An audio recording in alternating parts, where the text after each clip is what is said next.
જય હિન્દ, ભારત માતા કી જય। હું માજી સૈનિક ગઢવી હરેશભા।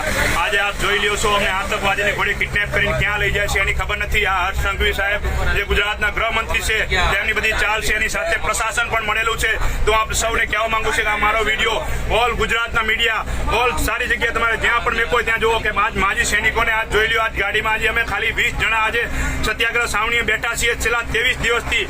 તેમ છતાં અમે કોઈ અમારું કોઈ આગળનું પ્લાન નતો, કાંઈ નતો, અને આજે અમને આ કિડનેપ કરીને લઈ જાય છે। હવે અમને કિડનેપ કરીને લઈ જાય છે। જો અમને કંઈ થયું, જો અમે મરી ગયા, આ અમને મારવાની પણ અમને ઈચ્છા છે, તો હું આપ સૌને કહેવા માંગુ છું કે અમે શહીદ થઈ જઈશ, કોઈ વાત નહીં, પણ અમારી શહીદી આડે ન થવી જોઈએ। આ જોઈ લ્યો ચહેરા બધાય, અને આ જોઈ લ્યો ગાડી, આ પોલીસની ગાડી જોઈ લ્યો। આજે લઈ જાય છે અમને અંતરિયાળ ઇલાકામાં, ક્યાં લઈ જાય છે અમને ખબર નથી। તો આ ગુજરાતની તમામ અને મારી ફેમિલીને પણ હું કહેવા માંગુ છું કે આ વિડીયો લઈને જાઓ, તમે જ્યાં જાઓ ત્યાં ગૃહમંત્રી સાથે અને ક્યાં બી જાઓ અને પોલીસ સ્ટેશનમાં ફરિયાદ લખાવો કે અમારા હસબન્ડો ક્યાંય ગયા, અમારા બધા માજી સૈનિક ક્યાંય ગયા। આ માટે